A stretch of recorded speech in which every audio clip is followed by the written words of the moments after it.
of the rookies we listed, you know, going into week 1, I thought Perfect would do okay, but we watched him in Challengers. He wasn't standout.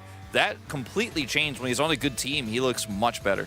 And we might have some more players to introduce as well. Earlier on in the week, Taeyun actually played in Challenger, and this could be the player moving up if, in fact, Taeyun is going to remain in Challenger for this week. This is Bull, and he's going to be joining Bull. Yeah, I mean, it's a double down on the Bull, you know? Yeah, so much. I mean, it is Bulldog. So, I mean, personally, I think just changing the member, like, necessarily, I don't think it's like Bull is actually better than Taeyun, like, 100%. I can't be sure, but the thing is, like, just swapping the member and benching out, that makes the new air, and then it got so refreshed as a team. That's gonna make it, like, at least, like, no matter what, better. That's how I feel. Yeah, I think Huni definitely has a really strong point there. I just want to caution the fans, even though he's 4-1, Kwangdong have historically been a weaker team in challenges, a lot of it due to his weak performances in bottom lane. I actually think Taeyun is a much stronger player than he is, but change is good. We might see him come in at some point this week, and then we'll see Taeyun come back in. You got to put the pressure on Taeyun as well after what was a really rough performance in week 1. Yeah, that's the thing. It's sort of like comparing the bottom of the barrel a little bit here, unfortunately, for the Kwangdong Freaks. They don't exactly have the best replacement to come in, but I think Huni has a good point. Fresh in the air a little bit, and that might be why they will bring him up. Of course, all speculation at the moment, and rosters will be revealed a little bit later on. And now, it is time to jump into a new award. This one is courtesy of Uribank, and this is the Gold King Award. Basically, what you can do is you can download the Uribank app here in Korea, and you can predict who is going to earn the most gold on average for the week. And that does mean that we can give the award to the person who got the most gold, and that is going to be Aiming. Congratulations! And if you predicted Aiming, then you are able to pick up 40 gold, which is the in-app currency for the Uribank app. And just, you know, participation award, you can get 10, which is kind of fun. You can quadruple your gold earnings if you actually get it right. And I think oftentimes betting on an 80 carry is the way to go, considering how much gold they are able to pick up. They do like gold. Game. Yeah, they farm a lot. They get a lot of the kills secured. So Aiming, he did a lot of that on his Xayah in particular, had a great starting week. And you know, Aiming, a player who we really highly regarded at the end of 2023, and he started off 2024 with a bang too. Yeah, I mean, as you said, it's either mid laner or 80 carry. Like mid lane, like there's a Tristana farmed pretty well, and the side laning. I mean, it's just a week 1 of the Aiming. He also getting the pentakills. Like he really well deserves like also gold or as the performances. I think he played really well in week 1. He was absolutely amazing, and that is not where it ends. We have more awards. Allow me to present to you the OPGG Player of the Week. That one is going to be revealed now as well. Quite a few different options here. I think a lot of voting based on impact in individual games, because of course there is a number that OPGG provides for us based on performance, and that is a little bit ignored here, as Pyoshik is the one that will pick it up. I think Pyoshik was so high impact and ended up actually having one of the better jungle OPGD scores, actually, as it wasn't the greatest week for junglers in terms of that score, but I voted for Pyoshik. I thought his performances and his ability to save KT in that D+ series by getting Aiming with that really great wraparound. His early games were great. I was really surprised to see Pyoshik, this is that play I was talking about, return to the LCK with such vigor. I thought it would take weeks for this to happen. He actually has bounced back right away. Yeah, I mean, we've seen those. Like, he was at LCS and came back LCK and performing. That's me. So he's actually walking on the my road. Yeah, I was a numbers voter this time around. Delight just had the much larger number compared to everyone else. But he hasn't really changed, right? And he's sort of upgraded his lane partner. So I like the fact that Pyoshik does get it, because I think that his impactful moments were much, much higher. Now it is time to look forward. We've done a lot of looking back. It's time to look forward. Let's have a look at the schedule for this week and bring that one up onto our screen now. Quite a few very interesting matches here. You're gonna have to get your coins out and at the ready for a few of these matchups. But otherwise, things looking a little bit set in stone. There are no wrong answers for match 15 and match 20. Like, neither prediction, I feel, is as like accurate per se, because T1 showed a weaker week 1 than KT did, but you could argue that they kind of messed around a little bit, that we weren't seeing their full form. The same thing with T1 versus Hanwha Life. those are the two matches you just don't know. Everything else to me feels very straightforward. Yeah, I mean, as you said, I think there's just a little bit some of the game, like Guangdong Freaks, for let's say they took actually the first, like all of the season against KT. I still remember that game, and also the Nongshim against the Guangdong Freaks. That's still probably question markable, you know, like Guangdong Freaks. They are probably potentially trying new things, especially this week, and they've shown really strong performances on tops of the map. And as you said, I think the T1, this series is unpredictable. Yeah, KT versus T1 is, no idea. My coin actually flipped at the last second. Not gonna lie to you guys. I initially put T1 there, but I just felt like I needed to go with my gut, you know, reflip the coin, and it landed on a different side. I feel like a coward because I also really wanted to predict KT there. I couldn't do it. I had to stick with T1, but I feel like that series is going to be extremely close on Friday. I'm just glad that I did switch, because otherwise everyone would have exactly the same predictions. Yeah. And it's very similar on the Korean side as well. Yeah, you got the point. So, I mean, I was also kind of really considering it, but like, I trust the KT in the week 1. I got it right. So this time, I'm not trusting. That is actually the best way to do it, because it's not about consistency. It's about completely mixing up what you expect every single time.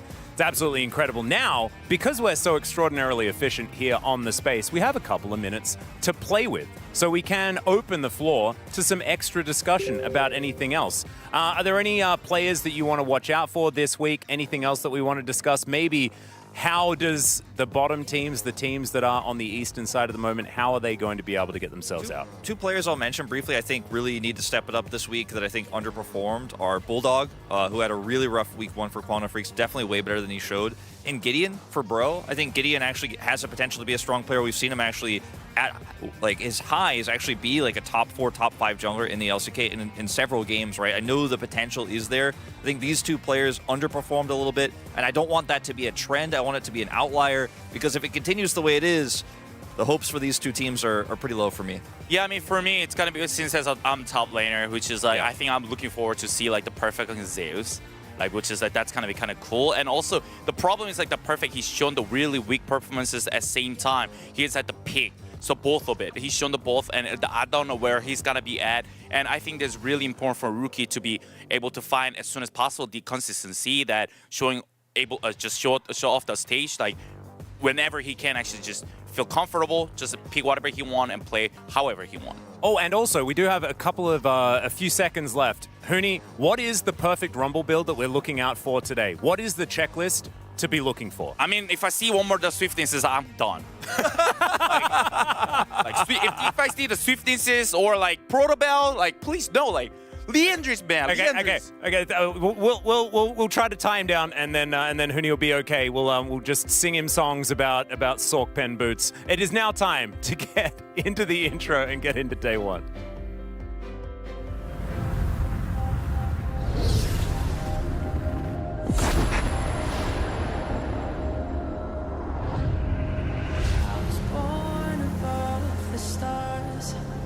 With iron in my heart and steel inside my blood.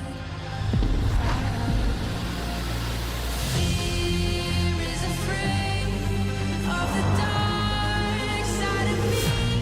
I'm not gonna stop. I'm not gonna break. No. I'm a fighter, survivor.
fighting.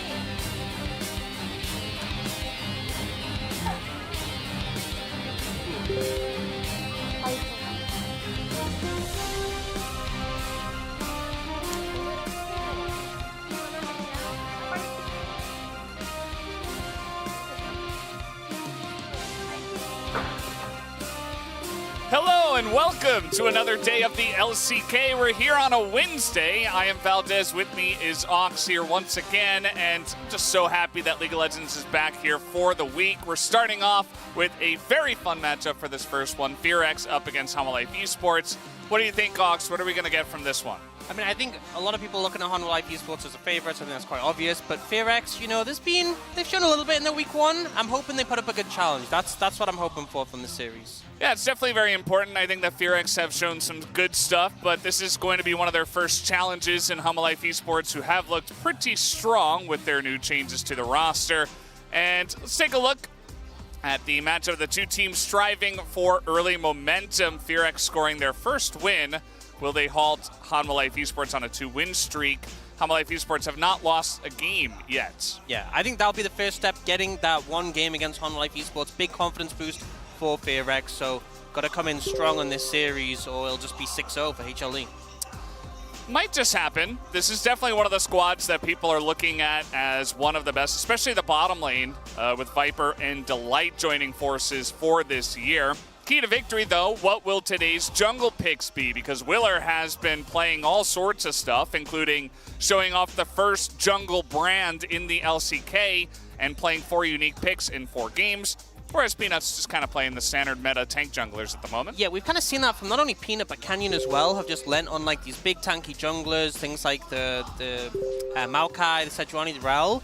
I actually think that is a point where FearX could look to punish the brand, a really fast-paced tempo jungler. We saw Willer really effective on that. Could actually cause some issues if you are playing one of these tank junglers who don't have as much threat onto something like a brand.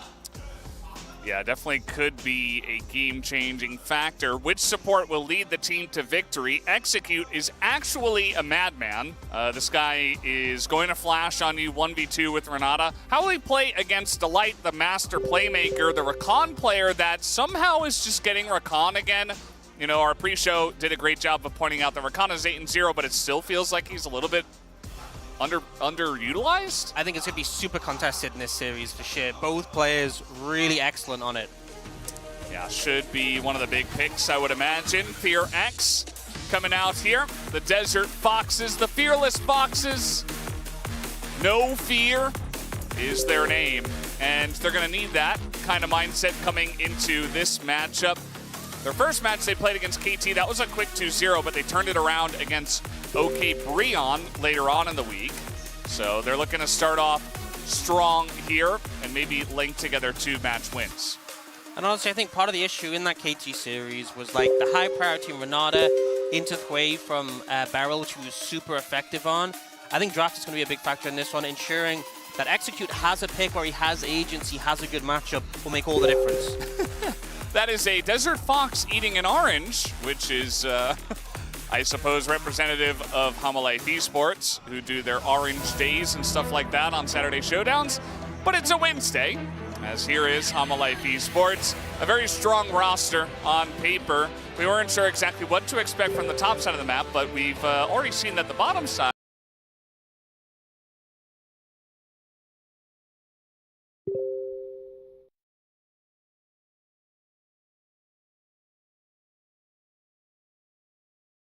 it's working out pretty well.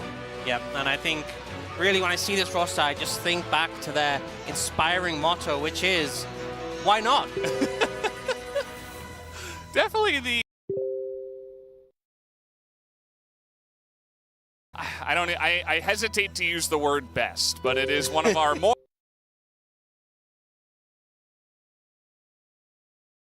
Mind, it does in the stick LCK. in your mind. Why not?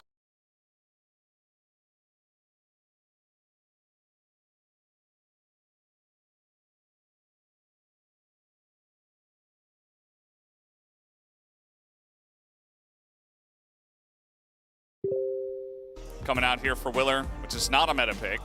And yeah, he has been kind of the shining light of a lot of the rosters that he had. bit by bit, just getting stronger and stronger, whereas we know Peanut, one of the big veterans here in the LCK, is not going to be an easy opponent, as Clear needs a little bit of adjusting of the microphone, a little bit of help there before we do get into this one. The microphone, yep. Yeah. Closer.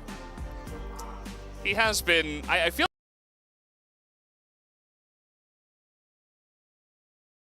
like this meta should be good for him, and it's very fun to look at this mid lane matchup because these are basically the same player. They've just had varying levels.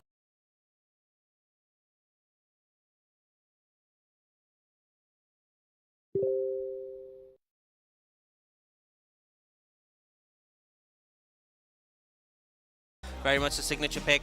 We have seen that Tristana be something that's been a popular pick into the Azir, but has not paid off at all so far. After 1 week, I still think it's like a little bit early to make like really decisive calls on some of the lower play rate picks, but like, you know, Tristana 1 and 4, and then on the other side of the coin, picks like Rakan, which are 8 and 0, definitely something to be said about those. Yeah, definitely pretty important picks to look out for, I would imagine, and just to see how this meta is going to develop, especially in a matchup like this where we could see some very interesting drafting that maybe other teams facing off against each other would not necessarily go for. FearX has gone for blue. I feel like it has kind of evened up a little bit, but it's also been a lot of blue side wins as well at the end of the last week. Also, Humble Life Esports 4-0 on blue side. They haven't played on red side yet. Yeah, they have stuck to that, so we'll see for the first time them on that red side, how that changes things up, the adaptations. They are going to ban that Varus away. Sejuani, so very heavily targeting life. Yeah, I think it's important to go ahead and pinch the jungle pool as much as you possibly can. Will we see that focus on the Rakan? We do see the Melio ban. The Lucian Melio especially has been showing a lot of strength. At the end of last week, even in Challengers, we saw just a ton of that duo. It's very strong. Yeah, I think it feels so obnoxious to play into. Even lane is just so hard to land sticking damage on and win trades. And obviously scales pretty well. We do see the Callisto ban. Ashe still left open available. Was very high prio, 100% presence during the early portions of last week. Did have, I think, a game or two where it wasn't picked or banned, but still high prio picks. We'll see if that's targeted or if it's going to be something else in this situation. We still have like the Rakan open, Renata, which we've seen an early pick, although I hope FearX don't go down that road again, and the Azir, something that Zeka has played a lot, so we know Zeka has answers to this. We'll see what he wants to bring out in that regard. He might leave it to later. And actually, gonna go for the Corki. So interested to see that matched up. It's obviously that old school matchup into the Azir, but not typically something we'd expect Zeka to be bringing out when he's definitely more comfortable in things like the... Yeah, I would expect the Maokai to go up in priority as well. I thought maybe they could go for like a Maokai and a Yone or something like that, but now with Corki and Lucian, and a pick that Peanut has played many times could come out. Now the Senna is going to be selected here, and it looks to be Senna Nautilus. So we're still on 14.1. The Nautilus with the Blood Song alongside of some extra farm with the Senna has been something we've seen a little bit. Yeah. So obviously being able to go double support item, you can still get that on the Nautilus in this situation. But I guess the Nautilus will be doing a lot of the farm, and you want to get those souls on the Senna, which obviously will scale really well in the later stages. We do see the Lucian Nami obviously coming out with Melio banned away, so both teams mirroring the lanes in which they have picked it.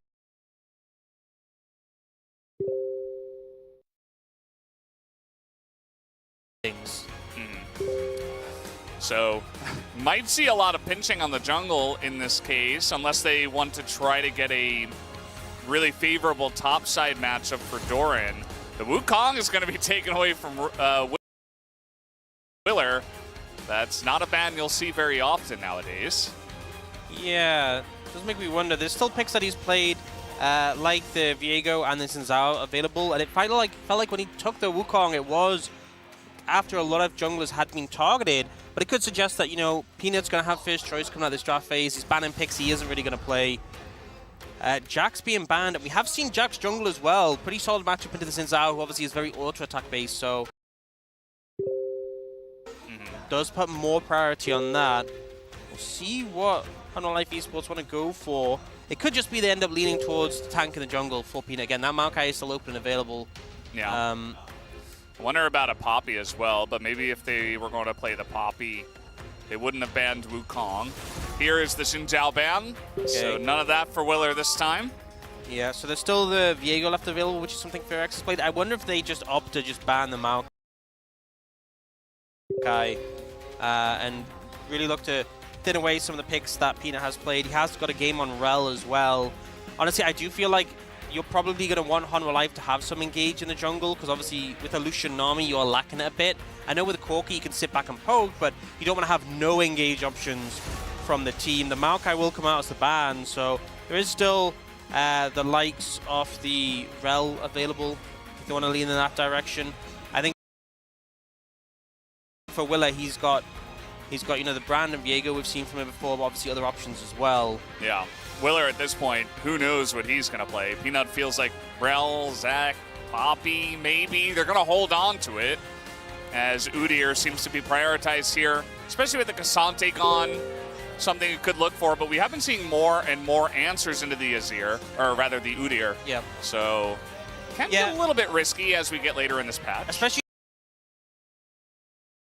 if you still have jungle top for FearX, you could go for something to specifically punish the Udyr here, but I think Honor Life Esports, it makes sense to leave your jungle pick till last because you prio the Udyr, and on top of that, it means that if Willer does bring something crazy out, you have a pick still to potentially counteract it. The Gnaw's going to come in, something we have seen a decent amount in the Udyr. Obviously, Udyr thrives getting up close and personal, and Gnaw kind of just denies that from happening.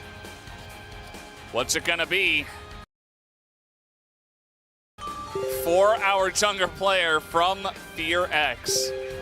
He has played 4 unique picks. Will we see a 5th? No. It will be the Viego once again. That leftover jungle pick that you kept mentioning. So he is going to go back to that. And Peanut will get the final pick. Yeah, I think it makes sense. You don't necessarily go what you're up against. And you have a lot of pick potential with the likes of the Nautilus. So potentially set you up to get those resets that can really drive through the fight. And Peanut isn't breaking the tank streak. This is 5 games out of 5 now that he just locked in a tank jungler, going for the Poppy, which I will say doesn't have that much engage potential. You know, you obviously can slam someone into a wall, but isn't as much of a driving force as things like Rel, things like Zac. So, you know, if this game does get in the later stages, you do have poke from Corki, don't get me wrong, but if the center Azir do become a problem, you don't really have the greatest tools to get on top of them. You're kind of relying on some consistent poke to connect with them. Well, you got to get the eye drops in before you play the game. Also after the game, just to keep those eyes healthy, generally a good idea. It's going to be an interesting first game. It doesn't feel like we've seen too much mix-up with these drafts. It would have been funny if we actually saw Udyr and Hecarim on the same team. That's been a while since we've seen that, especially after the jungle meta of Udyr versus Hecarim every single day. Thankfully, we have moved past that. There's a lot of fans coming down here to support both the teams. FearX up against Humble Life Esports. Why not? Why not? Why not? Why not show up, support your favorite teams? And yeah, I think ultimately we kind of talk a lot about the jungle being an important factor. I don't think this has changed from this situation. A lot of scaling elements in these compositions and accelerating them could really contribute a lot. Yeah, it absolutely can, as it looks like we are just about ready to hop onto the Rift for game number 1.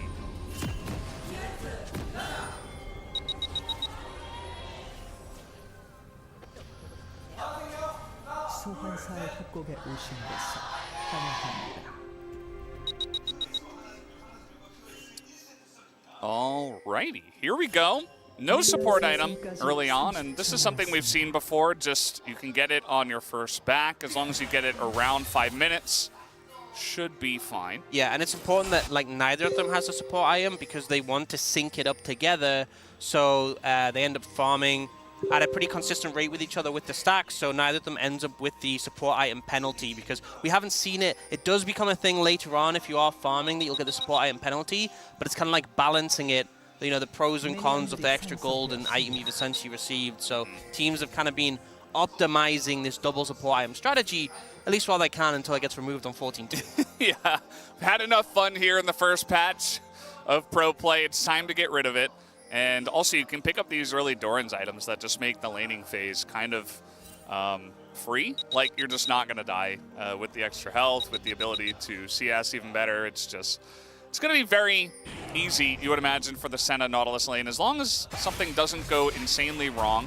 We do see Execute has picked up Teleport here on the Nautilus as well, so doesn't feel very threatened about this laning phase, and we'll try to utilize that as the game comes along with triple Teleport on the team. Yep, and also, I mean, Nautilus teleport flank sounds very threatening, but also we're seeing, so it's the Doran shield, actually gone W level 1, and has second wind as well, so he's very much like, I'm just going to survive your harass, and they are actually a little bit ahead in terms of pushing for level 2, so if they can secure this, they can just kind of take a little bit of control in the lane. Yeah, Nautilus is pretty good at that, and it looks like Viper and Delight are going to respect this and just back off. So a good start here for Henna and Execute. Seems like they have come in with a very nice plan already against one of our best bottom lane duos. Yeah, and you can see Hanwha bot lane were trying to put damage into Execute, and as a result weren't focusing the wave as much. But Execute just didn't actually take much damage. He's fine. Staying up. Okay, they're gonna hit level 2. That was an interesting hook, as the root will come down and prevent any further chase. But yeah, you could see he was looking for the level 2 versus level 1 as Viper was still level 1. See the Delight still, even so, is level 1. Here's a little invade from Peanut, trying to get on top of Willer here, who is in a bit of trouble. Gonna get knocked into basically the wall, but not quite, as Willer will flash and die anyway. Forces the follow flash from Peanut, I suppose. But that's first blood for the Hamalife Esports jungler. I really don't like the decision to flash there because Peanut has Hex Flash. So, you know, as Atlas would say, he's just unlocked his Hex Flash ability. I think he's just held there, but showing the early power off that Poppy, the ability just to out-duel something like a Viego. So, really nice moves from Peanut to find that invade angle and set the enemy jungler behind. Peanut is a casual 19-2 on Poppy. A lot of these wins actually came last year with his play on Gen G and having a lot of prio from his solo laners, especially Chovy, and just allowed to basically rule the map. Dove bot a lot in a lot of those metas. Feels like almost every meta is a bot dive meta nowadays, but yeah, definitely a lot of success on this pick. And very good stuff from Peanut already. Interestingly enough, we see Henna actually coming back with a support item. I wonder if they'll give Farm now to Execute so we can get his, if they are going the double support item. Oh, Viper. Yeah, we see the Ignite already coming in, and they're trying to deal damage to Execute. That bubble might help out a little bit, but you can see this guy is basically impenetrable right now, as here is Peanut. He is in the bottom lane. That's another root, but he'll just wait it out. I mean, they're not even under the turret just yet. Really nice flash, though, from Henna. Excellently done, and that is going to be Peanut going down. So well played there. And, you know, I was criticizing, saying, hey, maybe Willis shouldn't have been the flash, but maybe if Peanut had flashed there, that play could have gone better. So I guess there's the payoff. But really well played from Execute and Henna in that situation, turning it around and getting an extra bit of gold for the center. Definitely valuable here. Okay, now they got the double support item, so they gave some farm over to Execute. He picked up the Willed Atlas as well, and both sides have the double Willed Atlas at this point. Clear, he doesn't have his hop. He has to flash away from this one. Doran really utilizing those cooldowns for the Gnar, especially early on, and that is going to be a flash already out of Clear. Yeah, and it looks like the wave was in a pretty bad spot, so Clear was trying to push up, try and crush the wave, try and break the freeze, and ends up getting punished pretty heavily for it. One of the problems, you know, if your jungler gets set behind you, you're not going to have that level of support when your lane ends up in a rough situation. Valkyrie forward, and Closer matches the call. Gets his own shield, and Zeka actually ends up losing that trade, but... Who said Azir Corki was boring, right? Yeah, tons of action in the mid lane, as always. Trying to utilize that first strike or something. Here's another look at this bottom lane play. Oh, it's the red buff. So I was wondering what gave Peanut the aggro after the flash, and because he used his buckler on the center, the red buff gave him aggro. So actually ended up being a bit of a mistake using the buckler first, because if he hadn't applied the red buff and we saw the flash from Henna, he could have just walked it out without taking tower aggro. Yeah, ends up coming back to bite him as Execute is going to land the hook on a Viper, curves it around the Nami. Doesn't end up mattering, but that was pretty cool. Yeah, that's one of those plays where it's like, doesn't mean anything, but it looked sick, so... Yeah. Just support players' fun time down on the bottom side. We do see a ward set up here, and Willer is actually angling for a potential play. Peanut is here once again as the hook is going to land. Viego is here already as Nami. Delight has to flash away. And it's a little bit unfortunate to see Delight, one of our best engaged supports, playing the Nami, but I guess you got to do what you got to do. Yeah, when Viper's on your team, you kind of just have to accept, you know, sometimes you have to save the 80 carry. Just play Zyra on, honestly. It was available, and they elected not to. Interesting, it just completely got overlooked, you know. We're talking about 8-0 with the Rakan, 4-0 with Zyra Khan. Nope, none of that here. And Close actually having the edge in this matchup against Zeka. Yeah, we saw Zeka just trying to stick around to get the cannon, but he was just eating so much soldier damage from Closer. And it's exactly 67 to 67 in the mid lane. I am just thrilled. Oh, they're going to try for the dragon here. The Void Buffs have generally been pretty underwhelming, it feels like, on this patch. Is clear. Oh. Very nice ult onto the turret. Doesn't stun him in turret range. Yeah. And Udyr doesn't care about anything. So close, but didn't quite get the timing there. And it looks like Honor Life Esports feels strong enough just to push FearX away from the dragon. Early mountain pickup. Definitely one of the nicer individual dragons to have, but yeah, FearX just didn't hold their nerve in that situation. Yeah, absolutely.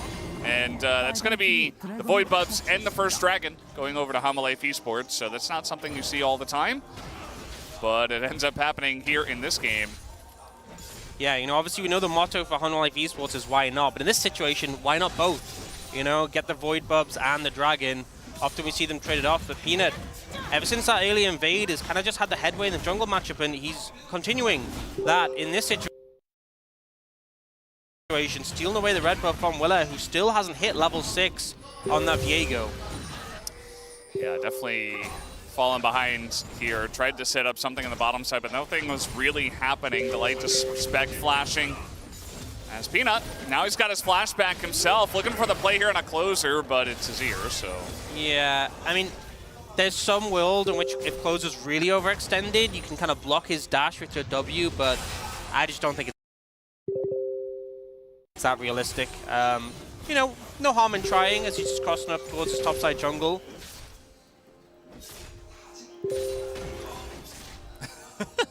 We're still looking at the mid lane. I don't know why. Yeah. That's just gonna happen here for a little bit, and then we'll move on to the mid game. Corki Azir is a matchup we haven't really seen in the LCK before, so we'll put a lot of attention towards it. Yeah.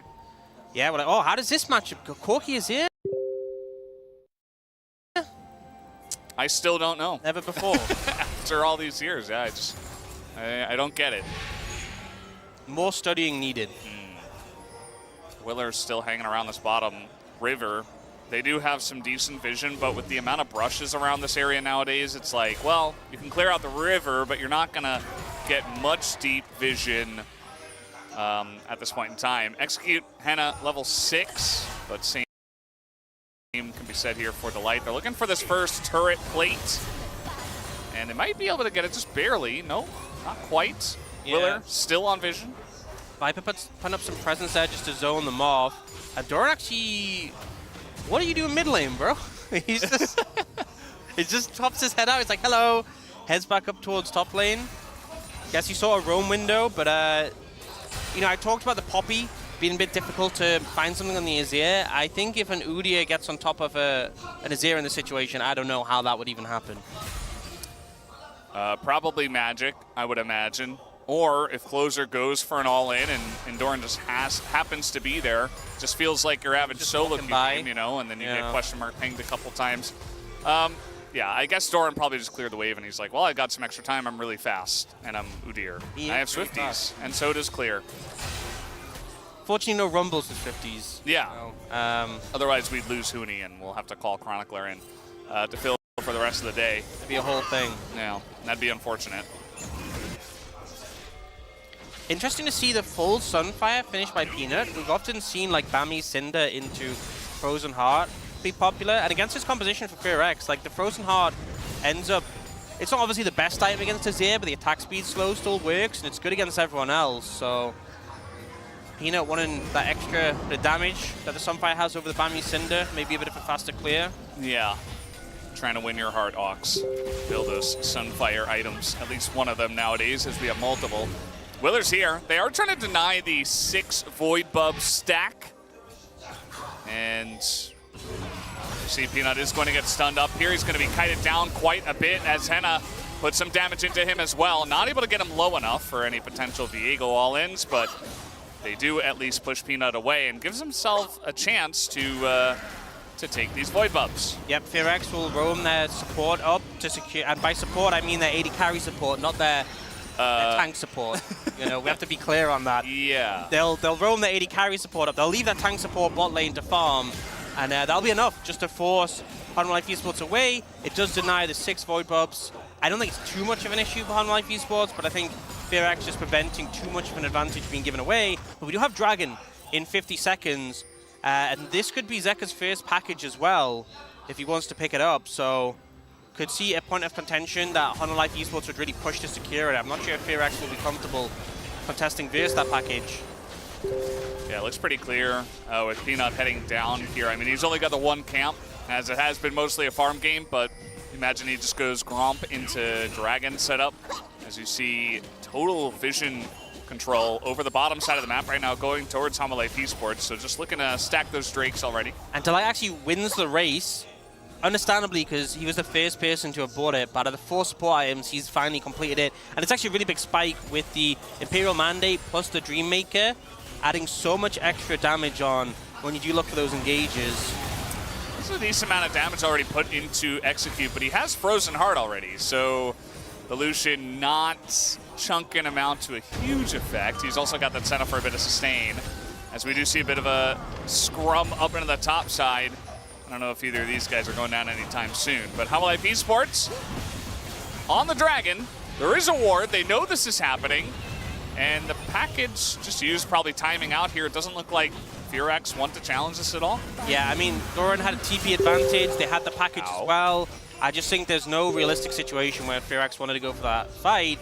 And it's going to be an Infernal Soul, so have the Cinders to collect, which, I'm going to be honest, they're fun, they're satisfying. I don't feel like they actually do much. They're getting buffed. They're planning to double the ability haste they add. That's how kind of underwhelming they are right now. Yeah. But the Soul itself, for a champion like Corki, who already is so bursty, able to proc that poke at a long distance, Infernal Soul would be very painful to play against. So FearX definitely looking towards trying to contest that 3rd Dragon.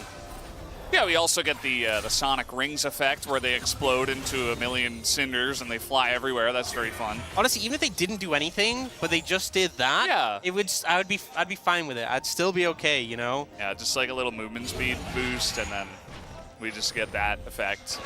It's all we need. People would still pick them up. I'm gonna be real. Even if they didn't do anything, it would just. You would just have to. It's too satisfying. Yeah. Well, Execute is mid now, as we do have this swap coming in already. Slight lead for the majority of the lanes here for Hanwha Life Esports, but a big lead obviously for the farming Nautilus in the bottom side. Yeah, it's interesting that there's such even gold between the AD carries, despite the fact that Viper has a 30 CS lead.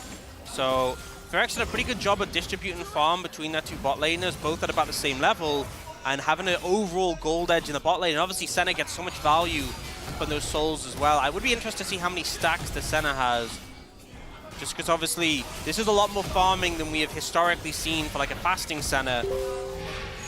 Even though, to be honest, this makes more sense. Yeah, trying to get on a Doran here, clear near his Meganar, but not quite able to get there as Doran just too fast with the Ghost. And yeah, I mean, Henna also has that kill, so helping to shore up a little bit. Execute gonna spot Peanut And they might just give up this Rift Herald with everybody on the side of Hololive Esports running away. Yep, should be able to secure it. And honestly, I like this more than, because the thing is, it's supposed to be fasting center where you don't farm to get souls, but you still farm a bit later. The problem that we really had is that so many centers would be down in levels, down in gold, and just end up, even though they scale well, they would never get to that point because they're so far behind. I prefer this where you have a bunch of XP and gold from farm going towards your center. Obviously, the extra support item means you're going to get much more farm than a typical fasting center, but I just think sometimes we've seen bad execution when it comes to the whole fasting concept with Senna, and I think FearX doing a better job here than we have typically seen. Yeah, it has been pretty good for them. And I am excited to see what Henna is going to be able to do in this game alongside of a pretty fed Nautilus to support. But we would need the teams to fight for us to really see that happen. So still waiting for them to butt heads. And maybe Execute has to be the guy to do it. He is the main source of engage on the team. They also have the Azir and the Gnar to a lesser effect to try to set some stuff up. As a culling, just for good measure. Yeah, I ain't doing that much damage. No. I will say, I think this Dragon up in a minute 30, that'll be the point. That'll be the point where FearX want to establish this, want to get control. They do have the Herald in pocket, so could slam that down mid to try and get the pressure to secure control of the Dragon. See what they opt to do there, and we are seeing some decent spikes coming in. So Corki very close to stacking up that Manamune, has the Malignance as well, which obviously puts that burn on whenever you land a rocket. Really helps to amplify your poke damage. Willer being annoying, trying to get closer to a spot where he can take down this turret. And yeah, he will be able to. Has 3 Void Buffs help out a little bit with that damage. Azir's attacking pretty fast, stacking that up. Not so bad. But yeah, trying to set up here for this Dragon. That bottom turret going down can help out very nicely. Just for setting up vision around this area. I think Execute should have a support item. Oh, as I said it, it comes through. He's actually gone for the Slay instead of the Blood Song. Obviously, you can't stack the exposed weakness part of it. So decides to go for the utility that comes out of the Slay, which gives that healing and movement speed. Obviously very easy for the Nautilus to proc with so much CC in his kit. Yeah. So they drop down the Heralds, and I mean, this Dragon isn't even up yet, but they're still just kind of hanging out in mid. Yeah, the timing a little bit off, it feels like, especially now Zeka's just able to go back, pick up a package, and teleport in if he needs to. And doesn't even need to teleport. I think it's so important because... Oh, the Predict Viper! He's just going to get caught out just like that. Has to flash, nearly goes down, but he at least gets that culling in, and now Willer goes down. He gets a bit low closer, finally going to join the fight. He wasn't here for any of this. And that means that actually it's FearX that fall behind. It's just mind-blowing the Viper doesn't go down there, and FearX are so clearly the losing side on the back end of that fight. Like, I feel like if you land a full CC combo on the enemy Lucian, that should be a winning scenario. They just don't manage to follow up for the damage, and as you said, Closer not there in time to contribute. Yeah, I mean, that was pretty huge. At this point, you know, it was pretty far away. Like, Willer's trying to get in there, Clear's trying to get in there. And the TP comes in as this is happening. Excellent dredge line. I mean, that was just as clean as it gets, but still they can't take him out. Yeah, I think maybe their Execute should have gone for, like, an auto before the ult to kind of extend it a bit more. It's hard to say because you want to get the ult immediately before Viper flashes. But regardless, there just wasn't enough damage, wasn't enough CC coming through. And we end up seeing Viper living. And now, Clay, you're in trouble. Yeah, he's in trouble. He's going to hop the wall, run into a Poppy. He does flash. And that might give him a little bit of an extension, but this is a long jungle. That hit is not going to knock him into the wall. As Clear is getting low, but the Ghost coming in from the Udyr. And they should be able to take him down. That they do. As the rings explode. Yeah. I mean, Doran was really going like Sonic speeds there, just chasing him down. I mean, you have, obviously Gnar is good at like kiting, but over a long distance, the Udyr will just, oh, hello. There was something in there. Must have been nothing. Must have been his imagination. Yeah.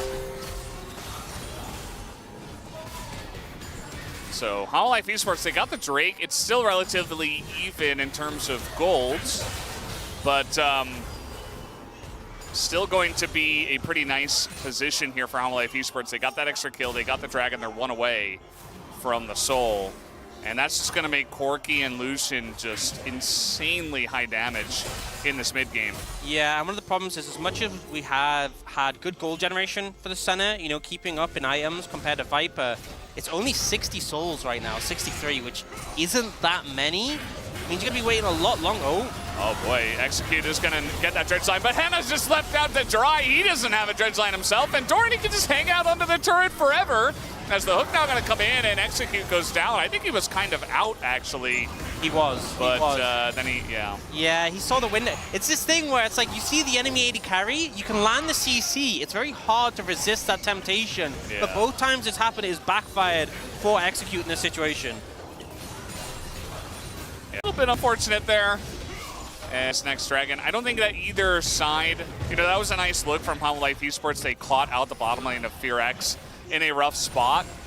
And we're going to take a look at it once again. There's no vision on the top side, so yeah, just kind of getting caught out here. Just run down, essentially. Yeah, and the thing is, because Doran is so tanky and he's the one with aggro, Yeah. Viper's is completely fine. If he hooks the Udyr, I think he still just dies in that. Yeah, yeah. Yeah, like, I'm trying to think of, like, maybe, but I don't think there was really an angle there, unfortunately, for him. Sometimes you just gotta walk away. Without breaking the wrist. No, not, yeah, and this time he tried to break the wrist and walk away, but it wasn't meant to be. Was not. And that just ends up feeding just a little bit more gold, just small leads going into HLE Esports. You remember the kill on to clear through the mid. You know, just a bit here and there, like the play on the Viper. You know, HLE Esports just staying calm, just playing for the later stages of the game. Yeah, and you can see at this point, Viper's really, I mean, not so much with the, but if he gets on top of Henna, he will really got to be cautious. It's so hard to contest mid prio against the Lucian army. If you overstep mid, you can just get shot down by the Lucian with so much burst potential. Right now with that double energized combo with the Cyclo Sword and the Storm Ring. The Blood Song, just popping people, just makes this mid game from the Lucian Nami even that much stronger. See, FearX Clear has his teleport, and it looks like Zeka's waiting for a package. Yep. You know, the timings aren't as good as it used to be. One of the nerfs they did when Corki was really strong was making it so the cooldown is 5 minutes instead of 4. Before, you could take it well in advance, set up for the dragon, poke them out. Now you are...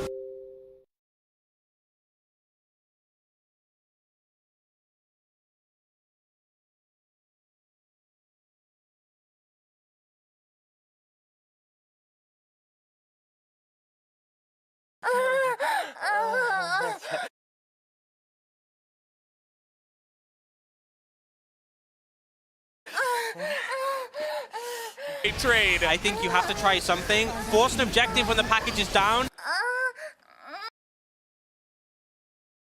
This is probably going to go horribly wrong, but you have to try. You gotta try. Zeka's gonna try to TP in, speaking of which, as that...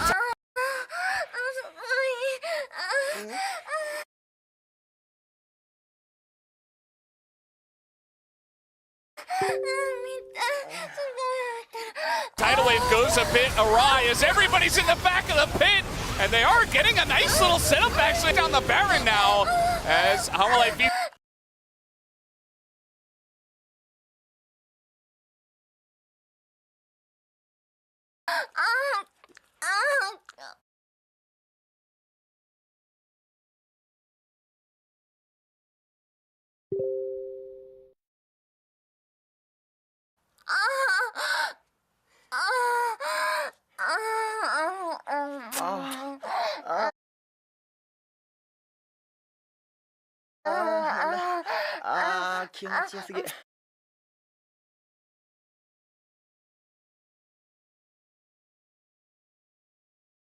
Around mid lane, he only...